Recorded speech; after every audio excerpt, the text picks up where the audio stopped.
I just want to break the taboo of, oh, you must be the father, you must be the strict one or the disciplinarian. Yeah. But then again, where does the friendship go? The bond has to be created. The respect has to be there. The love is always there. But we're talking about that inseparable bond of a child with the father. And so you have two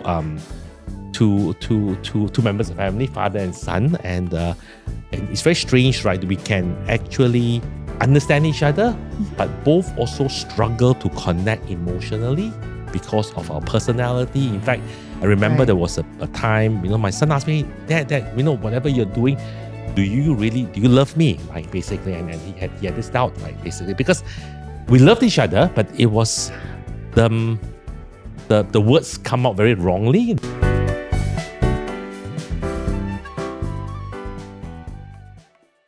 Hi, Assalamualaikum everybody. It's Kita Family Podcast. Oh. Yeah, I have to announce that it is Kita Family Podcast because we have two gentlemen with us in the studio today, along with myself and Anit. Hello and welcome. Thank you.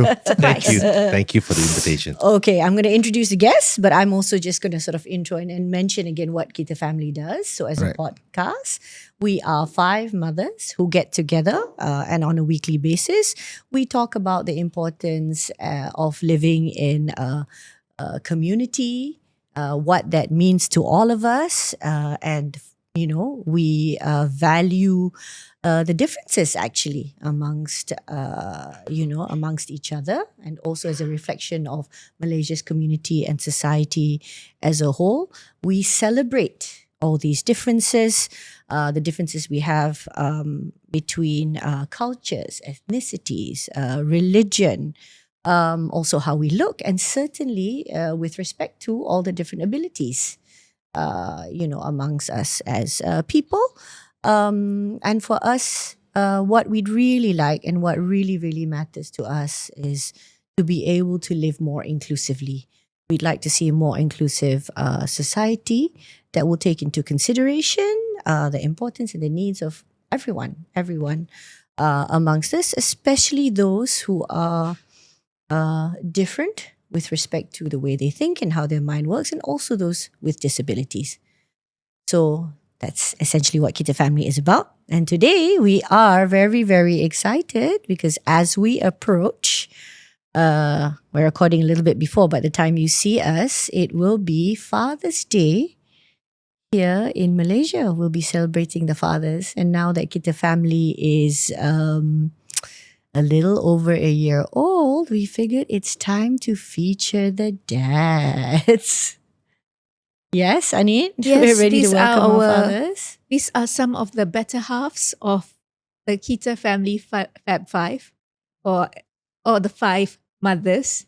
These are 2 very special fathers who have agreed to be interviewed by Nori and me today.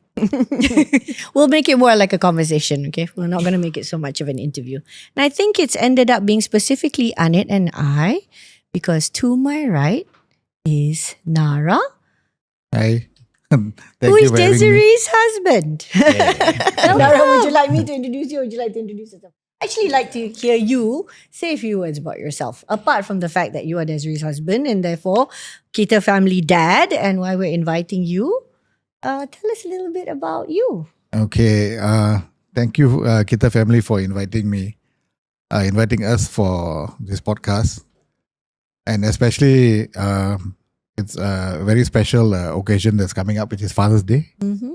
I feel very touched for being invited to give a perspective on how a father goes through raising a child on the spectrum. So you are the dad to Hans, right? Yes. And can you tell us a bit about yourself, Nara? Other than Desiree's husband, Hans' dad. Yeah, apart from being Hans Appa. Okay, Hans. Okay, I'm, how would I say, an individual who has gone through immense challenges in life, being a cancer survivor. And being thrown a lot of curveballs during my journey out, even before cancer and all that. So, being a father to an autistic child, it's not as easy as what people perceive, what people think, and what people want to complain. Most of the time, people are just so agitated and complaining. You tend to forget God chose you as a father to a special child. It's all for a good reason. That's from Hans Appa. Yep. I love it. Thank you, Nara. Okay. I think before we move on to our conversation, I think I'd just also like to quickly head it over to Mr. Nara Cheok Maan. Thank you so much. I think before I start, I want to say that it's really such a big honor and really a big terima kasih to invite me. And I think I hope I have something useful to offer, basically. And it's really wonderful and it's a privilege to be part of this Kita family. Thank you so much. Oh, thank you so much, Cheok Maan. We're Other really than- happy to other have than- you here. But yes, yeah, but Anit's other going to than ask being you. a mom to, Definitely my not a goodness. mom. okay, Okay. I'm so sorry. Other than Joshua's being dad. Joshua's Yes, dad you're right. and Aaron's Yes. dad, and Joshua being your younger child, And SK's husband. and Yes, Kaka's right. husband. Right. So we're Abang Cheok Maan. Right? Yeah. So what is it about you would like to just share? Whether it's your interests, just Say something about you. Okay. about you, Cheok Maan So itself. I think there's a little unknown fact. I think it's very strange actually. I think I started my education was primarily in Singapore, and I during in the environment, a very highly stressed learning environment, I have always felt the learning challenges in myself. So I'm actually deeply empathetic to children who actually go through difficulty, because I went through those very dark moments where I didn't feel really matching up myself to the education system. Yeah. I empathize, basically that area. And that's why you got into education. Yes, I'm involved in education, and yes. So, That aspect of and it. what did you study Okay. after finishing school in Singapore? I did law, and I did it's a very funny story, but I did law in UK. Okay, I studied law in UK. Yes, right. but you never worked as a lawyer. I think it's very strange actually that when I did law, it's actually an area that I joke about it with my family. Law is something that I'm not naturally inclined, because people who know me intimately, I am very, very right brain. I'm very, very creative, and law is just the opposite. But I just took it out of, I think, out of a challenge, and it was interesting, and but it was an interesting experience to study. But I don't think that industry is really for me. I think, yeah. But it was a good base for you to go. It was a wonderful base actually, and I always joke with my son that when I was a very good physics student, I was a very good math student, I had top grades, but basically but I always found reading very difficult. I have a bit of kind of reading challenge. But I then took law, and I took law in Cambridge, right? And it was tremendously difficult actually for the first 2 years. But over these couple of years, it's really, I think, a lot of the internal challenges.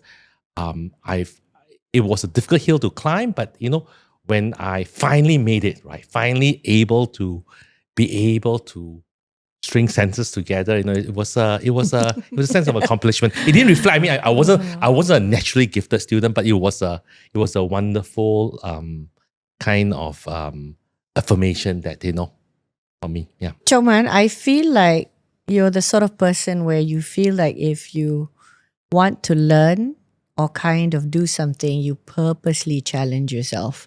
You put yourself into that scenario in order to then be able to do it. Like it's like, okay, I'll do it the tough way, and this is how I'm going to do it.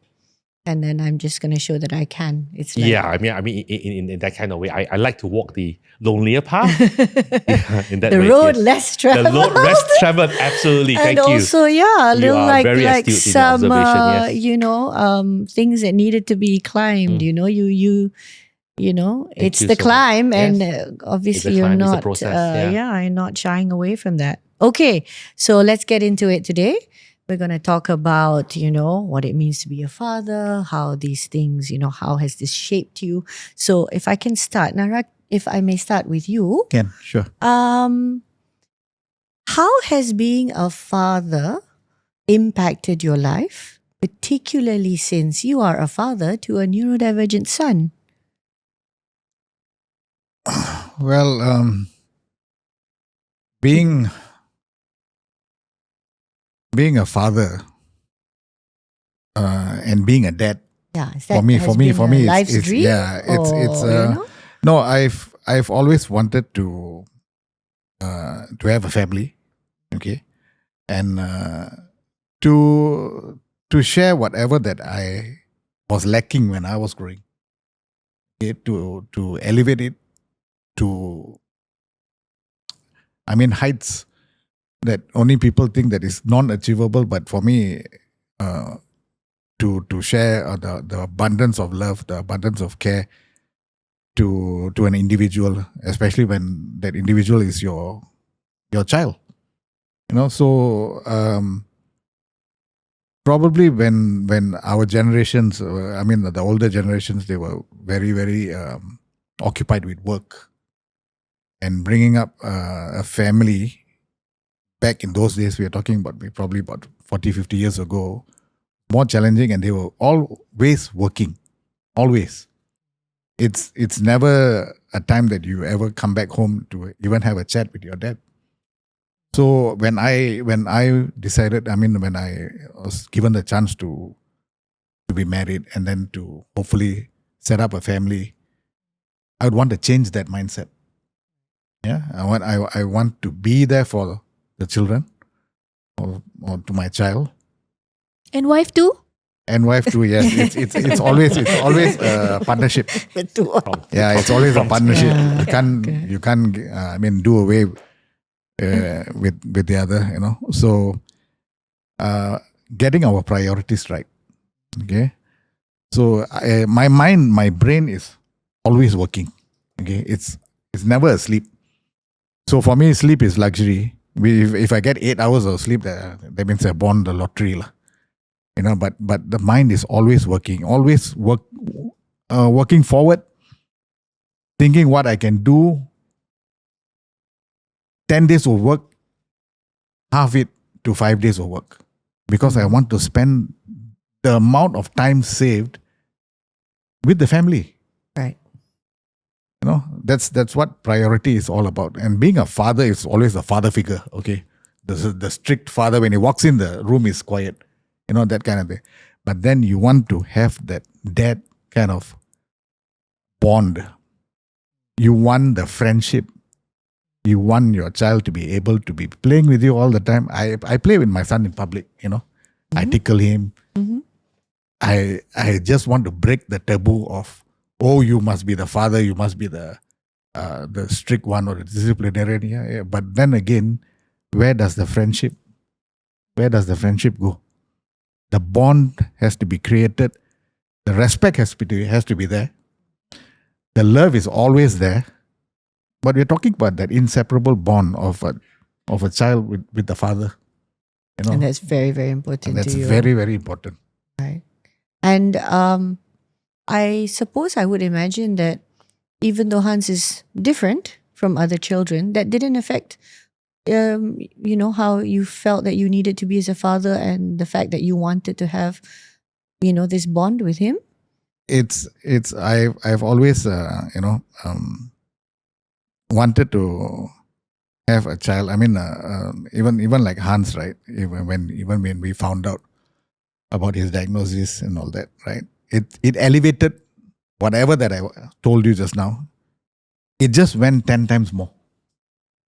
It has elevated to a level that, I want to do everything extra.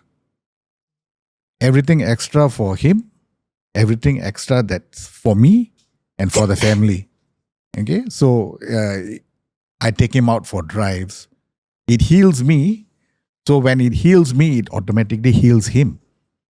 It's the togetherness, although my son is non-verbal, okay, I can hear his thoughts, and I'm sure he does the same. Yeah. So, what do those drives input into your parenting journey?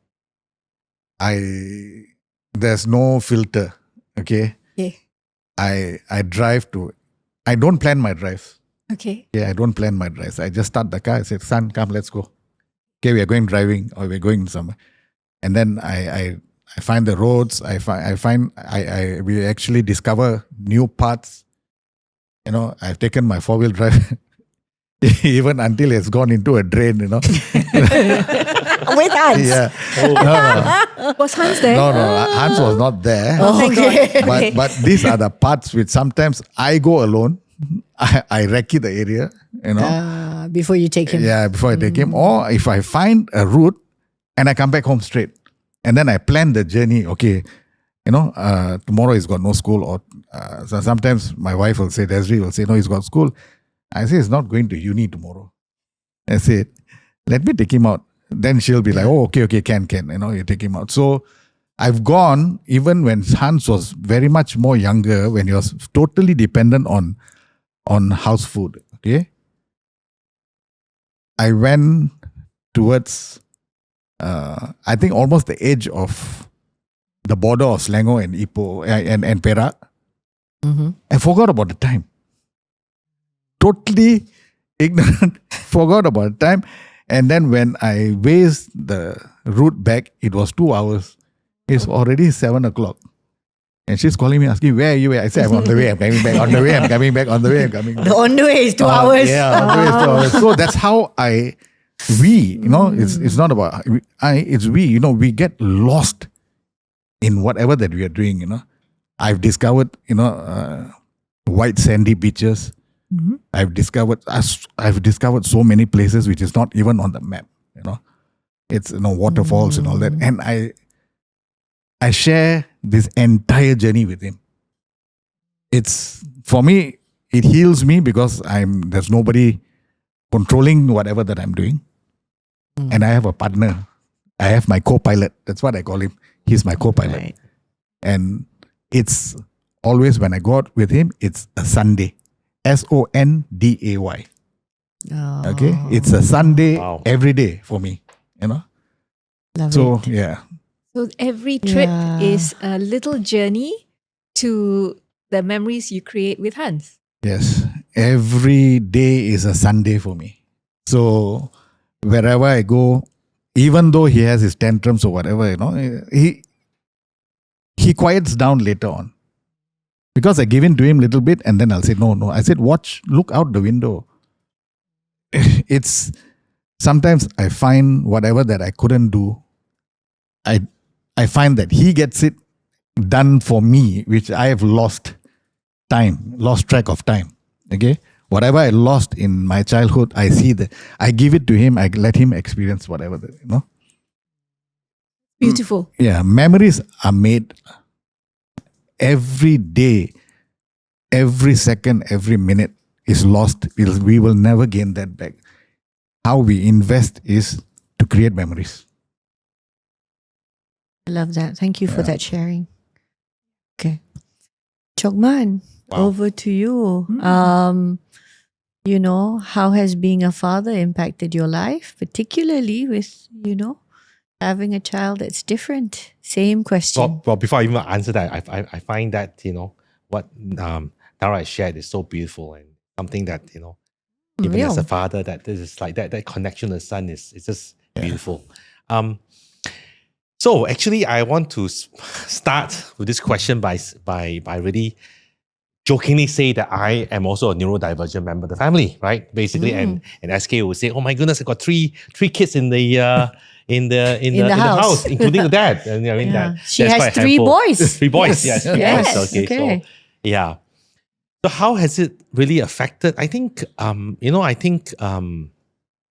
really, I think Joshua has opened me up, and through the journey of fathering has really revealed a lot about myself. And in fact, actually, I think I'm so grateful with this family and what my wife is doing, because I think when I was studying, and neurodivergence and inclusion, it was just a very, very unknown factor, and basically, and so because I think that must be the reason why I was struggling in school actually all the while.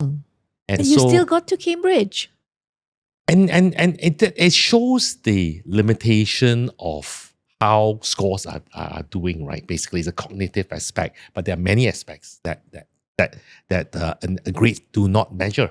Basically, the fact that I do very well in exams doesn't mean that there are certain areas that I have not masked, I have not covered up actually, and I've not struggled. Right. And it doesn't measure, right? Basically, it doesn't measure.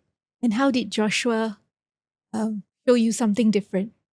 Well, I think in many ways, I think I saw a lot of my struggles through Joshua. Basically, Joshua is a very intelligent person, and from all matrices, he would appear very well in academics and things like that. But deep inside, the emotional struggles, the difficulty to connect emotionally. It's a double whammy, because I actually understand it, because within the veneer of intellectualism and IQ, right, there's this river of emotions that's just going round and round and round, unable to connect and unable to express. And it's a very lonely part of it that words cannot express. And I saw a bit of that, right, basically. And so you have two members of the family, father and son, and it's very strange, right? We can actually understand each other, but both also struggle to connect emotionally because of our personality. In fact, I remember there was a time, my son asked me, Dad, whatever you're doing, do you love me, right? Basically, and he had this doubt, right? Basically, because we loved each other, but it was the words come out very wrongly. It doesn't really connect, basically in many ways, right? Because really that there are certain aspects of us that we're very similar, basically intellectual, everything's well, but there is a lot more that goes beneath the surface, right, than on the surface. So he was able to open up to you He was able directly to open up. and Yes, actually right, yeah. ask you. Yes, And it wasn't a joke. It was a joke. He was doubting that I loved him, and he was And he asking, needed to know. right? Basically, yes. Do you love me? And that question really, basically stabbed my heart. So whatever Nara was sharing with something, I thought that was beautiful, because for me, because of my personality, it's struggle to connect my son, and of course, I also have a bit of difficulty with my father in that kind of way. So I see father and son relationship and that kind of just enjoy being with one another. It's so beautiful. I love that. I love the car ride story. Sorry, if I could just jump in and say, Yeah. you've both given us different perspective, but what is your love language for your child and for your neurodivergent child? Maybe Joshua didn't understand it. Yeah. Has it changed since that question? Yes, actually, I actually, because I think basically, my strength, because of my studies and where I go to, is very, very intellectual, right? Very mental. But obviously, that wasn't the love language that Joshua wanted, right? And it wasn't about solving a beautiful maths equation and basically being brilliant. That was not what he wanted. That was not what he was crying basically for. And basically, I think, for Joshua, basically to be able to find time, that intimate moments together, and really just being, right? Like what Nara was sharing, that was awesome. That's very good. Yeah, Thank you. I think we see a lot of us in them. So we tend to want to medicate the entire situation so that it doesn't repeat. Whatever that we go through, whatever that we went through, we do not at any one point of time want our children to go through any of the negativity that we have faced. But with all the positivity, even though it's akin to like, takes two hands to clap. Yep. But it takes one hand to slap. So it's how you look at the world in such a way. If we are more challenged in so many ways to bring up a kid. We tend to forget ourselves. Yeah, absolutely. Okay, we tend to forget to take care of ourselves. Right. So whatever time that we get, we spend with our children. It heals. To me, it heals me in a way. In a way, it heals me. In a way, it gives me direction. And it also gives me reason to keep moving forward. That's That's amazing. that's an amazing mindset to look at that way, right? That you Yeah. found that rather than you needing to take a break from, being a dad or those dad duties and all that, you've decided that actually this role is, well, you've used the word healing. I mean, that it means that much to you, See, that's really very special. Yeah, even today when I was driving back from taking Hans back from school, right? So that's when it hit me. Said like what when I said in the beginning, right? We are all chosen, whether you like it or not. You better accept the fact we were among the rest of the community. Now we all belong to one community. Okay, we have the same direction. We want the best, or maybe more than whatever the best could even offer to our children. Okay, how we all came together. We have only one common thing: our children. Yeah, that's how Our it started. children brought us together. all together. Yeah, Okay, so it's true. if when people say, I'm through this alone, you are not alone. You are not alone. We are just a tab away from your computer screen. All you have to do is just get in touch with any one of us. Okay, the information is out there. We put in so much of effort, okay, to make things easier for others. We walk the path. We step on the glass first before anyone else steps. So when these small moments, when people think, oh, he's just going for a drive, you do not know how I feel. You do not know how happiness, the word healing, I always use the word healing because it does heal me. It somehow makes me breathe easier. I don't have to huff. I don't have to puff. I don't have to sigh. We are just let us be in our own world, in our own time. Let us heal. And the journey that we go through creates so much of memories. Now we have social media. I can share my memories to others. I tell others, you all are so fixated on dollars and cents. I'll just put it out there. You're so fixated on dollars and cents. Can dollars and cents buy you time? It cannot buy you time. So when you prioritize yourself and you say, it doesn't matter, but I do not want to let go of this one moment. If that one sunset I don't see today, it's never ever going to happen. So make that effort. Make that effort. Go the extra mile. You're not going to lose. You're only going to gain. Yeah. That's a lot for us to also even reflect on. If I can ask you, at that point in time though, when you first heard the diagnosis, how did you first respond to it? I feel like, well, the Malay expression comes to mind, jiwa besar.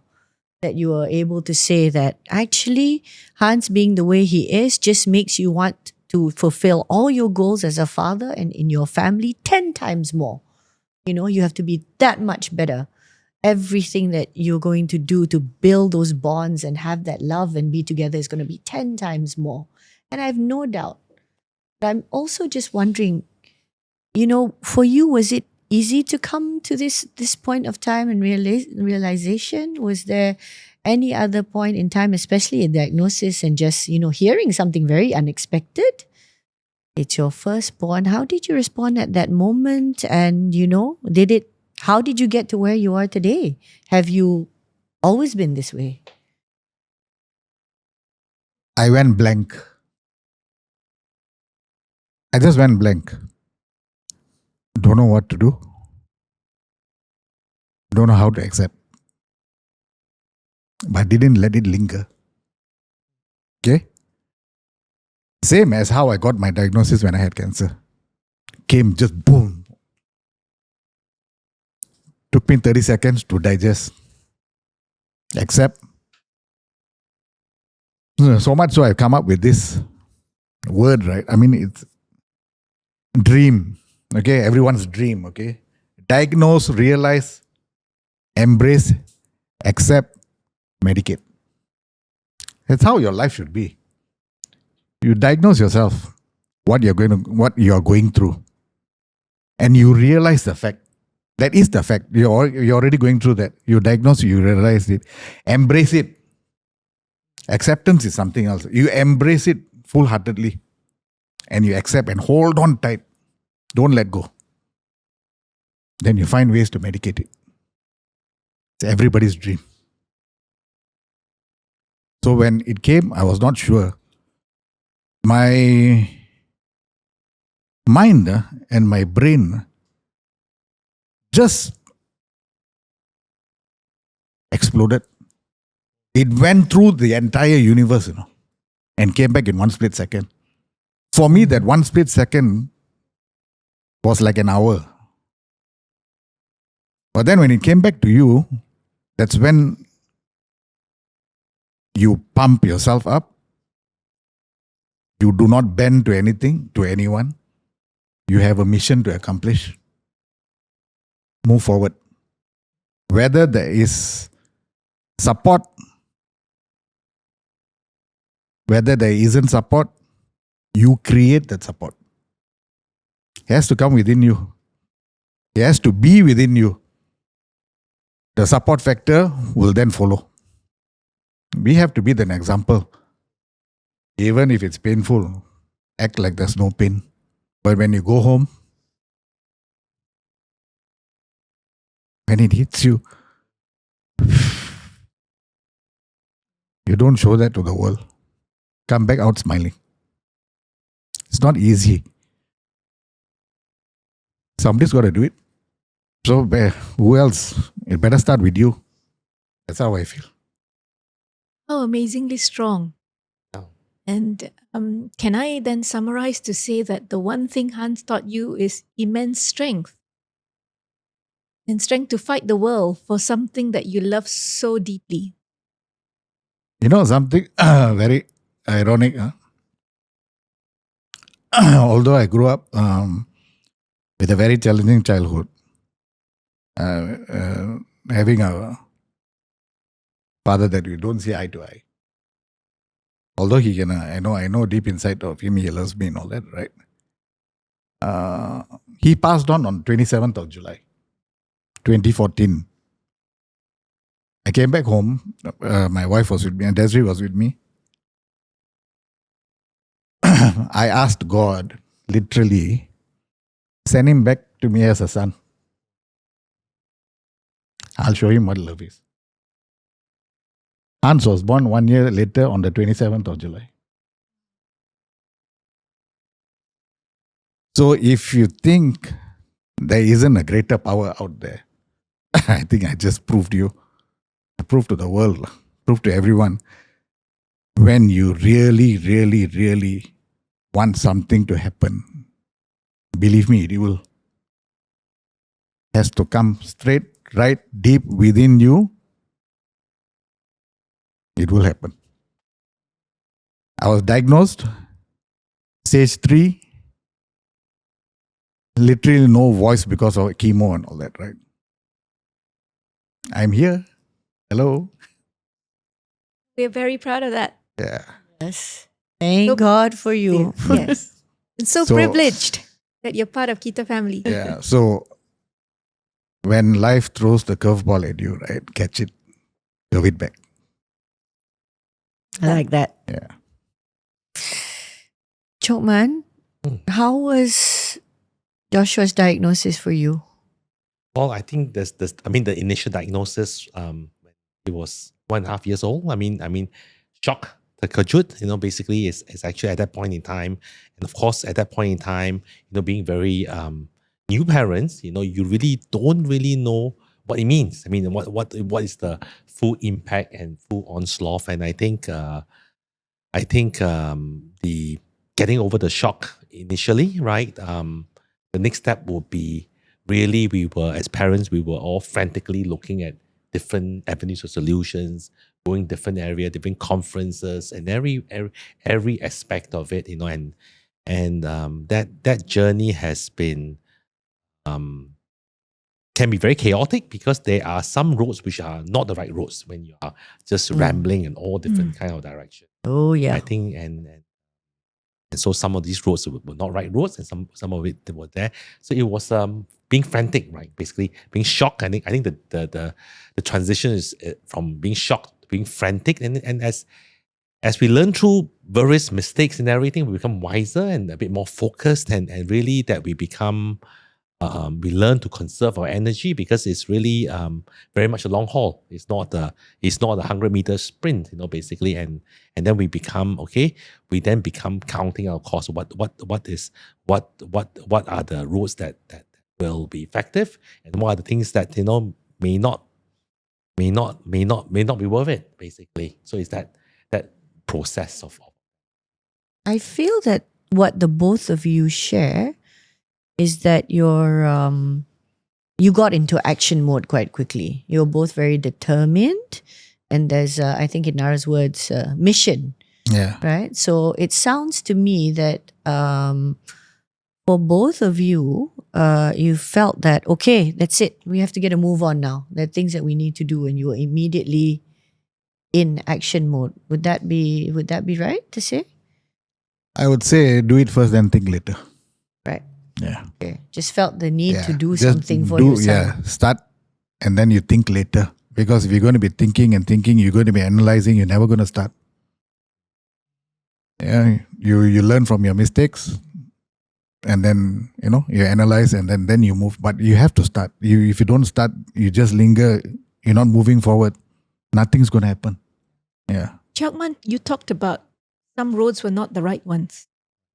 What did you do when you encountered those roadblocks? I think not so much of roadblocks, because at that point in time, as we are learning autism, and basically some of these you will actually encounter basically charlatans and people who actually promises solution that really very expand, and some of these were really not really genuine, basically, in that kind of way. And you reckon that you learn it, basically, and you move to other paths, in that kind of way. Yeah. Okay. We started off, I think, with quite a lot already. I'm just thinking, what, in sort of jumping off of that question and where sometimes things went wrong, what do you think was the biggest lesson for you, Cheok Maan, when that happened? Because I can imagine that you could also have been extremely frustrated. You could have gotten angry. You could potentially have maybe given up, right? For a while. There's some people who then decide, well, that's it. This is all I can do. And this is, my son is my son. He is what it is, and that's it. But, what happened with you, I think maybe that's also kind of what Anit was getting to, right? What happened after that? If you could share with us, what was a big learning from that moment of, So it wasn't much of a deal, but as far as it's concerned, it's really about learning that some of the processes were not correct, and just move on, basically. Yeah. You've really downplayed it, Cheok Maan. Yes. Not much of a deal. it sounds like, no big deal. Move on. You're speaking to basically a neurodivergent who puts. The emotion is really deep down, right? Basically, I need to warm up to those, basically. and that kind of thing. It's difficult to express, right? Difficult to express. Right. Okay. No, I think we can appreciate that. We But definitely you were, appreciate yeah. that. Yeah. But you were able to then say, okay, we just have to try something else. And did that take a lot of courage? Again, emotional word, courage. I mean, it was. I mean, there were challenges, right? Basically, that way, yes. Wasn't smooth. It wasn't smooth, yes. And what was the kind of support that you thought you and SK needed? And both of you, what was it that you thought immediate family or people around you should have understood, or you wish they had understood? Right. I think for us, by and large, family's been pretty supportive, but I think there's also a marital dimension of it because SK and I, we are very different. Our personalities are very different. So it's actually, during the process, it is really important that we are working as a team. And that is actually much easier said than done because we're so different, right? And we're quite strong in our personality in many ways. But it's important that the family is intact because, that is really the protective umbrella for our kids, basically. Yeah. But it does sound like you both had one mission when it came to Joshua. Yes. I mean, and what was that? I think we wanted. There were certain aspects of it that was a challenge. I think basically I think his allergies was quite crippling. Basically, and really and of course basically I think very very early on basically the relation connect, the eye contact and things like that. These were the ability to really to respond very dynamically. So these were the things that we were looking at actually. And how, when you look back at that journey from where he started to where you are now, how would you say that has progressed for you as a father? And what is it that you can share and say to somebody who's just starting off on that same journey? Right. Putting on to that, I actually, I think it's not really. I think I have a sense of profound gratitude that we took this kind of journey and coming back to Nara. Basically, in many ways, we can try our humanly effort, but God is ultimately in charge, right? Basically, in that kind of thing, and it's really that it's sometimes it's and every day is a miracle. Every moment is a miracle. Every day, right? Yeah. When we wake up and when we know, we've been extended another day. Yes. Right? We are always so grateful and we always look forward to how we're going to start the day. And we can never plan how it's going to end. So cherish every moment. Cherish every moment because I always emphasize, even when I even go for meetings where I've not met people firsthand, right? Gone for, I tell them, can I have a few minutes of your time before we start the meeting? I tell them, I'm a cancer survivor. I would really appreciate if you are here to hear me out and give this opportunity to me. Or if you're here shopping, please let me go back. Right. Yeah. I tell them, waste each other's time. Don't. That's the biggest crime anybody can commit is wasting time. I tell them, I'd rather go back and spend time with my family. Okay. I think that would have taken at some point of time, it would have hit them like an arrow in the heart. So that, I don't filter my words because I don't see a reason to. It's either you accept the person for the person who, the person who I am, or never mind. Let me go. Let me go back to my hands. Let me go back to my family. Oh. Let me go and play with him or do something, whatever. But when we are here, time is of the essence. We lose it. That's all. There's no way we're going to rewind that. So after my diagnosis, after my fight, after my battle, I have a t-shirt says cancer warrior. I have a cancer fighter. Yeah, but now, above and beyond that path, right? I won't say the word task. I've been given the honors. Yeah, I've been given the honors. We, Cheok Maan myself, and all other dads out there, we were chosen for a reason to raise a child of this spectrum, on this spectrum. So, it's always an Oscar. It's always an Oscar for me, So, yeah, time is of the essence. And, when we read about other children, all the sad stories and all that, right?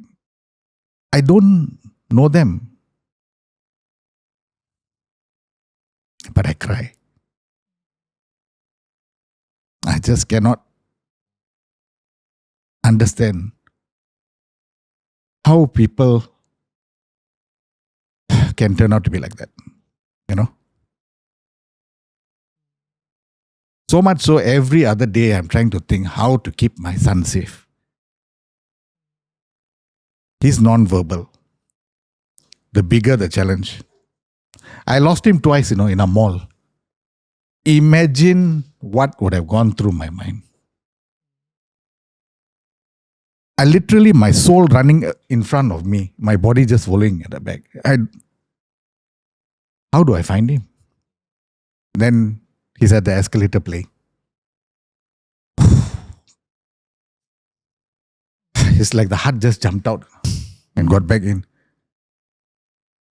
And how did you react? Did you scold?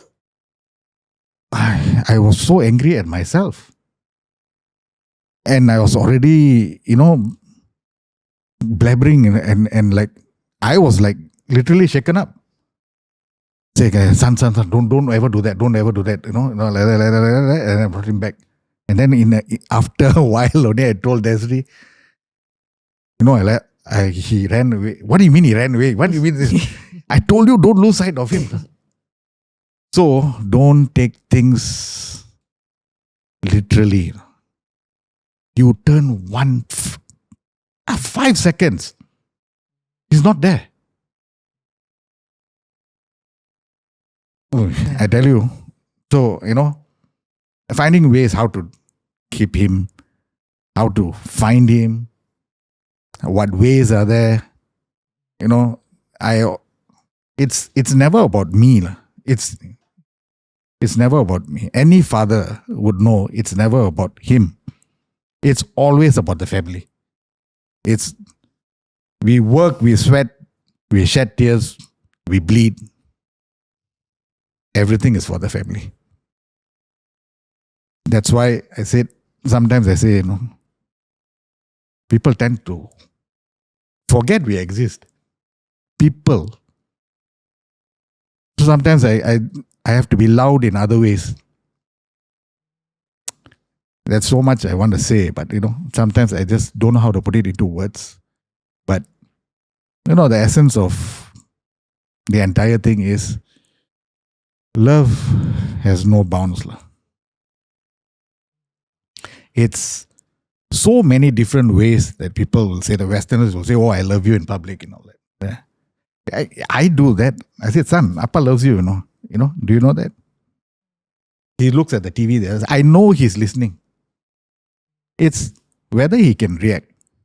But he shows it in very different ways.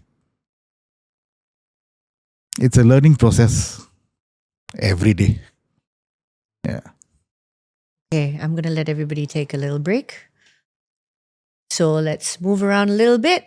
Let's take some deep breaths and we'll see you at part 2. Thanks.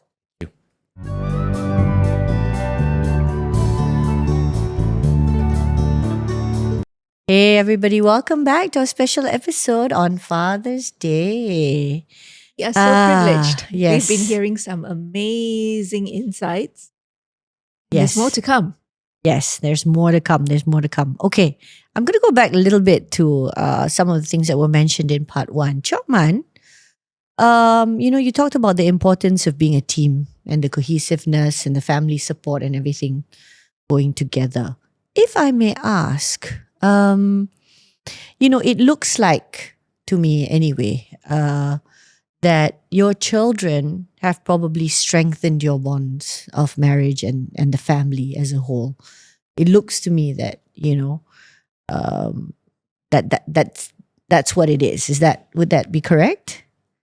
I think, the day-to-day challenges, right? Basically, they are really good days and bad days. Mm-hmm. And they are really, honestly, I wish I could be rosily accepting that, but there are days when sometimes we don't really agree on certain things. And particularly I shared about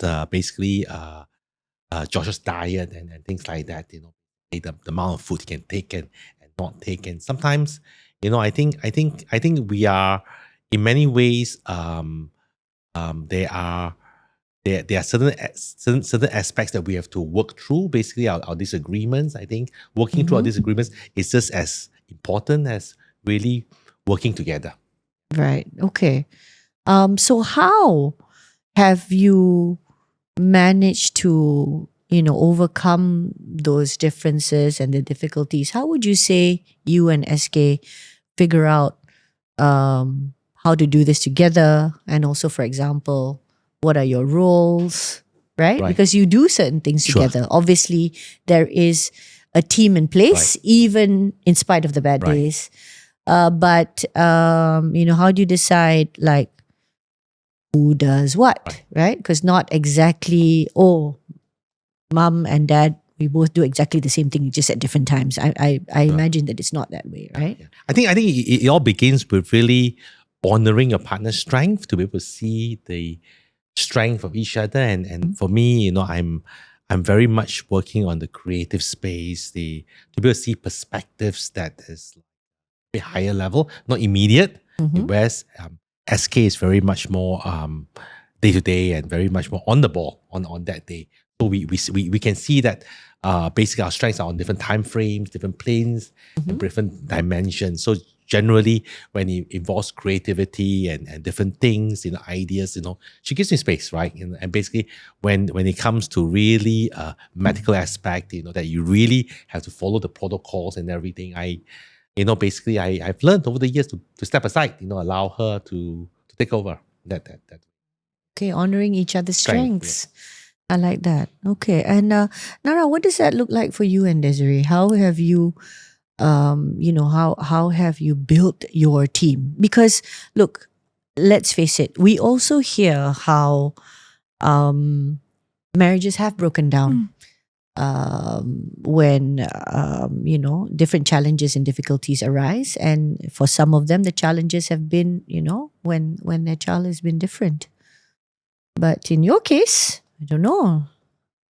Please share. Could be something for other couples and families to learn, right? The pressures and the challenges are real, but how has that worked towards strengthening the two of you? Well, I think when you're given something, right, and you have got to sit down and analyze how you're going to move forward. Okay. Don't have too much of third-party involvement. Okay, you ask for advice. Okay, not everyone out there is an expert, subject matter expert. So you go back, you think, and then you verbalize what's in your heart and what's in your mind. Brain might be telling the heart something else. The heart might be telling the brain something else. Communicate. If you fail to communicate, I cannot read your mind. So you need to tell me what's bothering you, or you need to tell me how we are going to get through this together. What do you think might work? When she gives her suggestions, I being I won't say older, I being more experienced, I would say, okay, shouldn't we do it this way? Or I'd rather I would just put it, okay, we'll do it this way. No, it's like sometimes she'll say, why can't you just ask? Ask first before you just say everything. Okay, fine, okay. So we have our moments. Then there comes third party involvement. Oh, you should do this. Oh, you should do that. Then come and do lah. If you think it's so easy, come and do. You know? It's so easy for people to come and oh, you should do this, you should do that. Everything will be okay. Silakan. There, take my son and go. Yeah. No, like it's not going anywhere. So every time I joke with her, she says, where's Hans? Oh, Hans going to uni. No, he's not going anywhere. So, it's the both of us who conceived the child. It's that both of us who are going through that journey. There's no third person, fourth person, fifth person coming from every nook and corner and telling, oh, why you didn't do this? It has already happened. You expect me to go back or you expect us to backtrack. There are some people who are, I would say, shooting their mouth where it doesn't belong, even coming from medical experts. Okay? Right. Medical, I won't say experts. Medically inclined background. people. Yeah, background. When they say, oh, why didn't you do this? Why didn't you do that? I said we didn't have a guideline. Okay? We didn't have a guideline when we conceived the child. Child is gifted to us in this manner. We accept. Yes. We are the one who are going forward. Don't make it hard. Why must you make it more difficult for us? You're supposed to be making it easier for other parents, That's right.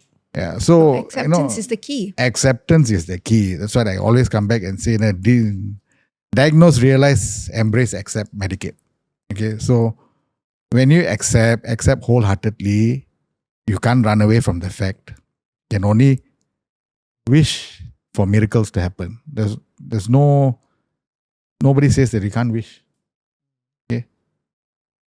So when you portray a positive aura, your child is like a magnet. Your child will accept. Your child is the one who's getting all the positivity to them, Never ever give up. We were never born to be perfect, but we were born to be powerful. Okay? Never ever forget that. Your mind is the most powerful tool in you. If your mind tells your heart to beat, your heart will beat. Okay? Never think otherwise. If you think you cannot, say it, you cannot. Don't give false promises. Don't divert questions. Don't divert whatever that comes to you. You are a team. Husband and wife, team. Talk, get it over and done with. You argue today, tomorrow is another day. Okay? Move on. Why linger? You're no more girlfriend, boyfriend. Girlfriend, boyfriend, you go back to your own house, I go back to I'm seeing you every day. Yeah. Yeah. So don't let things linger because you're wasting time. Okay? Time is very precious. Divert that to your child. Okay? Find solutions for your child if you can. We have lived and we wish to live even further. Not to go through hardship, okay, but to see our child go through steps. When we are no longer around, then we can go peacefully knowing that he or she is taken care of. That's our goal in life.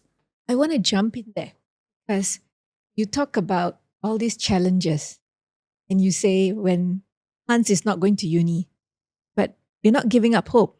One day, if Hans decides and his mind, he goes to uni, instances like that, how do you as a team, we're being realistic. I'm just using that metaphorically. I told Desiree, no, he's not going to uni in a joking manner. Yeah. Saying that, teasing, like, he's leaving the house. Yeah. Even the other day, where's Hans? No, gone to boarding school. No, he's not going anywhere. So, no, we do not know where he's inclined to, academically or sports or whichever.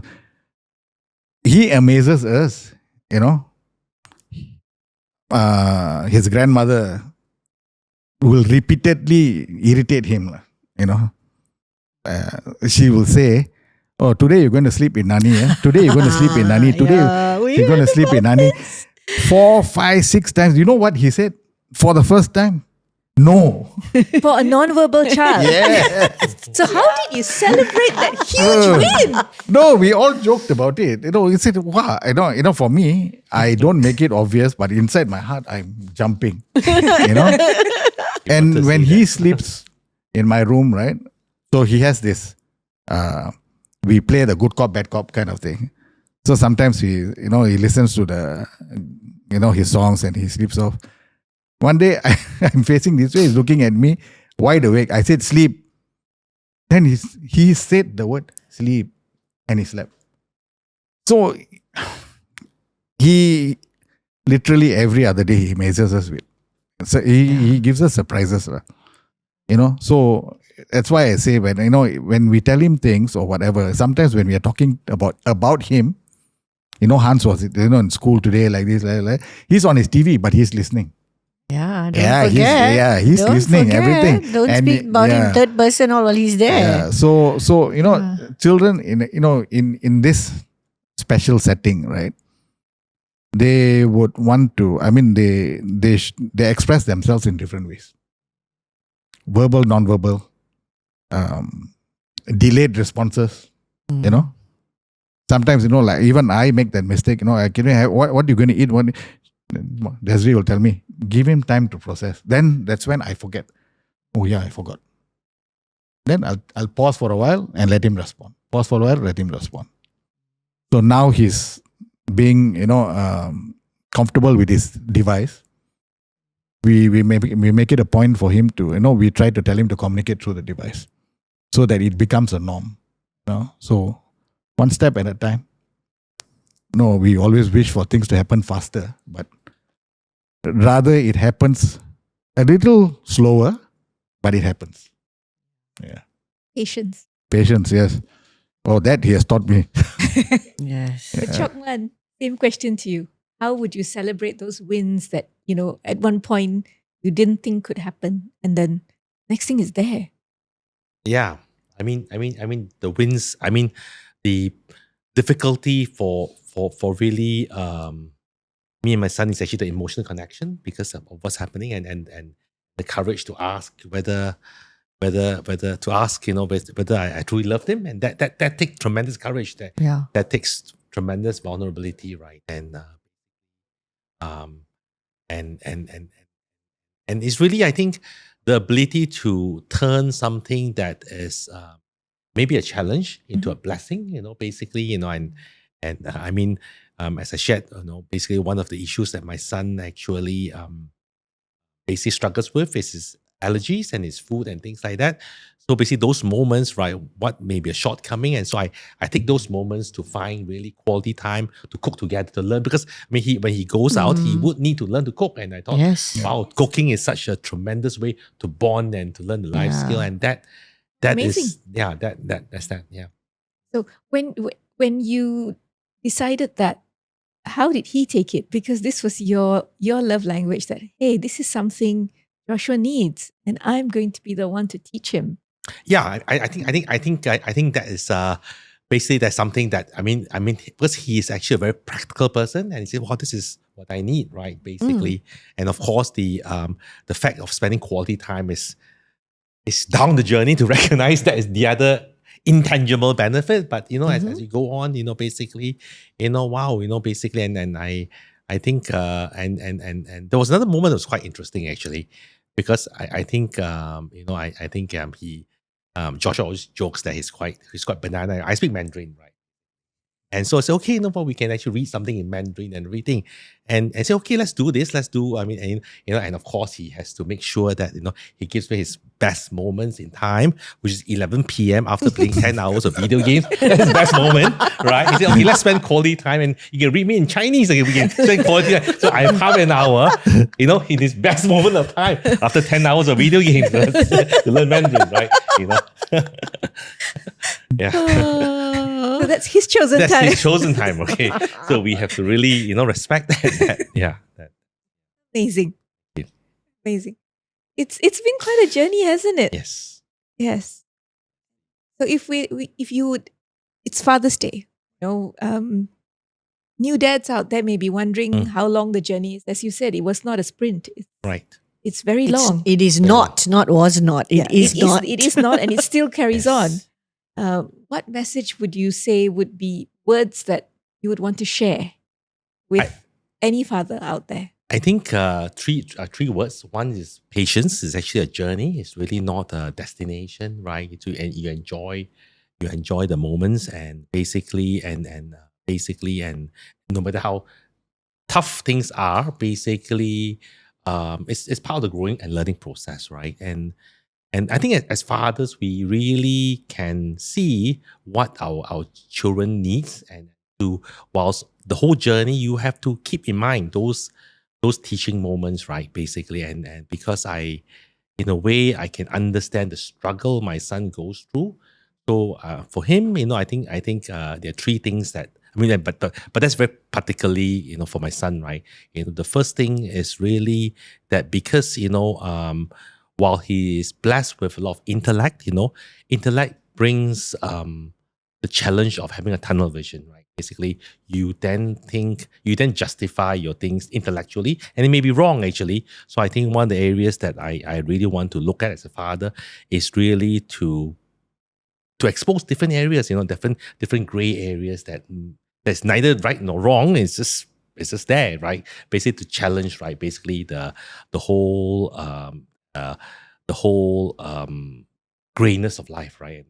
What I will do, and the second thing is that basically both me and my son are very difficult to find the emotional side, but the ability to find a safe space, especially when the child goes through very, very pivotal crossroad, that he's able to turn to his father, right? And that's important, right? I mean, there's so much distraction in life. There's so much, but during that moments of uncertainty, doubt, danger, the gift of turning back to the father is so important, right? That so that because once you take a mistake, because so that the chances of error in future will be less, And the third thing is that, right, basically, and just like marriage where we honor strengths, right? I think God has given certain destiny to every single one, no matter how neurodivergent, no matter how society may perceive, but there is a specialness in that, right? And it is, I think it's the father's role to be able to impart that higher love. I think Nara talks about love, right? But the love that's so high that to let that destiny blossom. Yeah, three things. Right. Thank you. So these are the three things you want for Joshua. Yeah, right? I suppose that's my journey, but basically perhaps it may be useful too. Right. Yeah. And so, but you started off also by saying patience, right? So patience to let these things that you want for your child come true. Yes. Right. I think patience. I mean, when we're talking about patience, right? Sometimes being very, very driven, right? We can be very outcome driven, but today when Nara is talking about, you want to enjoy the moments because that there's no reason why that moment is. It's just there. It's just that moment of being alive, being connected, right? And that could be precious. It could be precious. Yeah, it could be precious. It doesn't have to be a predetermined outcome, right? Or a goal or something like the that. moment that journey itself could be celebrated. Yes. Like that 2 hours ride, you achieved nothing, you got your car crashed, but it was damn good fun. Okay. Basically. Until you see until you see the bill. Enjoy the moment. Enjoy the moment. Nara, for you, I want to change the question a little bit. Okay.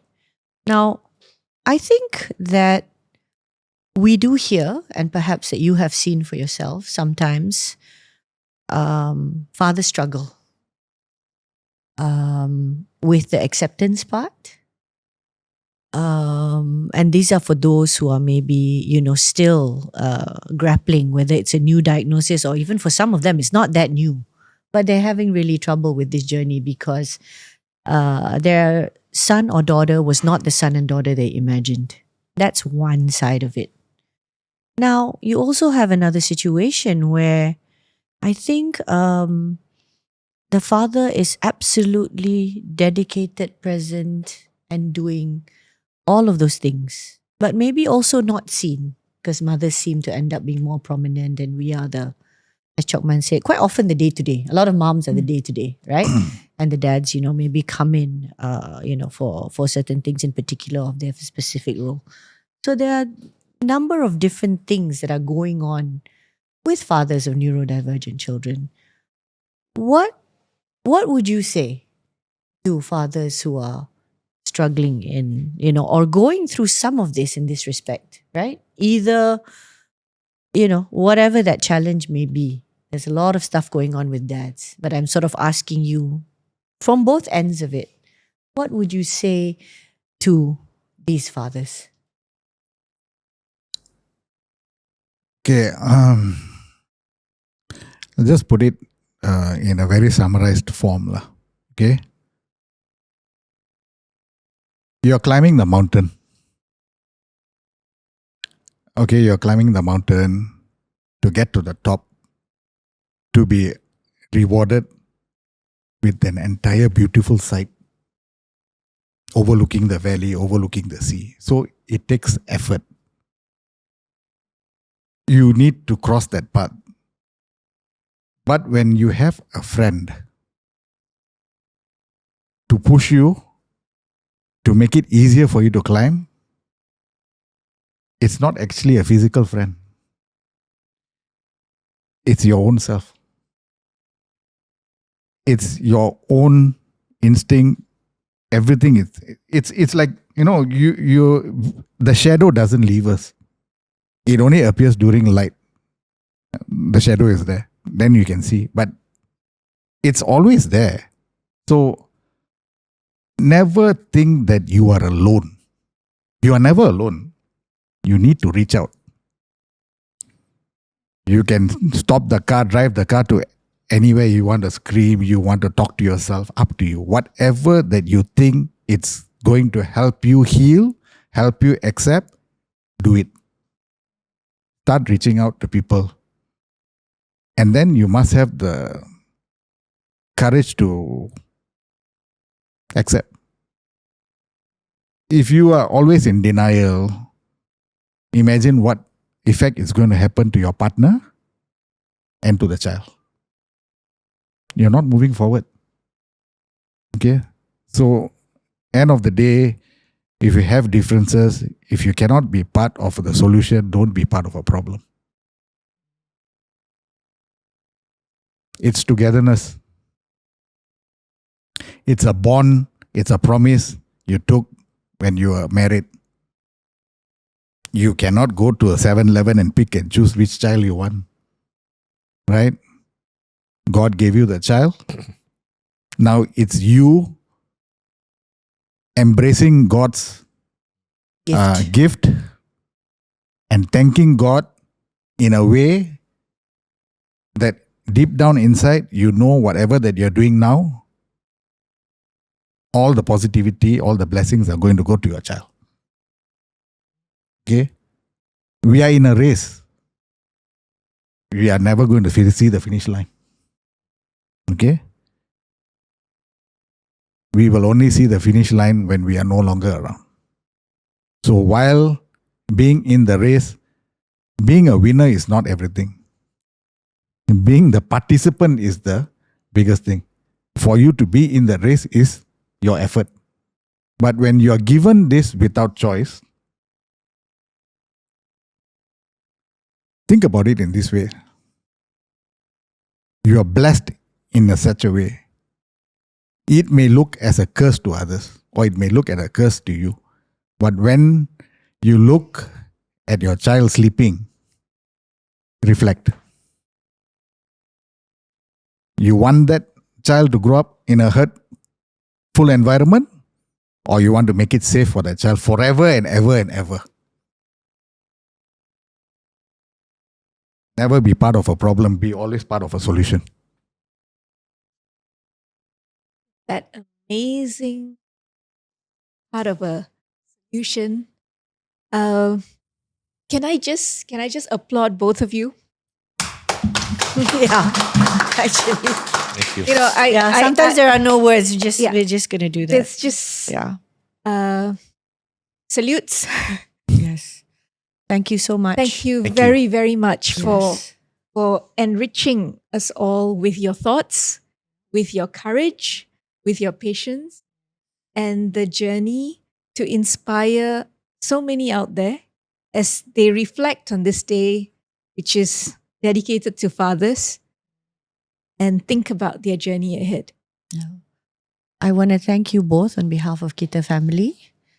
I don't know how much of the episodes you actually have time to watch, but I will tell you that behind the scenes, you are very much appreciated. Thank you. And we would really like to wish the both of you a really, really happy Father's Day. Thank you so as much. you wish. Selamat Terima kasih, menyambut terima Hari kasih. Bapa. Have a great day. Thank you. Have a great Thank you. day. Yeah. Terima kasih. Terima kasih. Thank you. Thank All you. right. Terima So kasih. thank you, Terima kasih. everybody. We'll finish Thank you. off this amazing episode. And as usual, we would like to invite you to please follow us, not just on YouTube and Spotify where you're listening to us now, but we are also on all the social media platforms, Instagram, TikTok, Facebook. Please leave us a comment. We would really love a like as well. Share to forward on. And of course, please, if this has helped you in any way at all, if you're appreciating the conversation, subscribe. Please subscribe to us. And we look forward to seeing you again next time. Okay? Terima kasih pada semua. Jumpa lagi. Happy Father's Assalamualaikum. Day. Happy Father's Day.